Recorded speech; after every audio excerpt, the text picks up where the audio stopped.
இந்த சூரியனோடு இணையக்கூடிய கிரகங்கள் அவர்கள் இணையும் தூரத்தை பொறுத்து அஸ்தங்க தோஷத்தை அடைகிறார்கள். சரிங்க, எந்த கிரகத்திற்கு எந்த அளவிற்கான இணைவு அஸ்தங்க தோஷத்தை ஏற்படுத்தும்?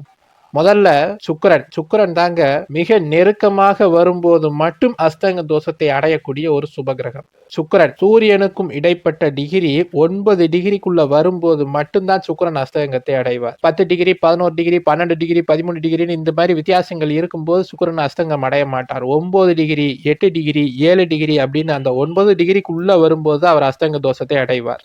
உதாரணத்திற்கு சூரியன் 0 டிகிரியில் இருக்கிறாருன்னு வச்சுக்கோங்க. அப்பதான் நமக்கு ஈஸியா புரியும். அவரு அப்பதான் உள்ள வந்திருக்கிறாரு சூரியன். இங்க வந்து சுக்கிரன் 9 டிகிரியில் இருக்கிறார் அப்படின்னா இந்த இடத்துல சுக்கிரன் அஸ்தங்க தோஷத்தை அடைய ஆரம்பிப்பார். 8 டிகிரி, 7 டிகிரி, 5, 2, 1ன்னு எவ்வளவுக்கு எவ்வளோ அவர் இந்த சூரியனுக்கு நெருக்கமாக போகிறாரோ, சூரியனுக்கும் சுக்கிரனுக்கும் இடைப்பட்ட டிகிரி மிக குறைவாக இருக்கிறதோ அவ்வளவு கடுமையான அஸ்தங்க தோஷத்தை இந்த சுக்கிரன் அடைவார்.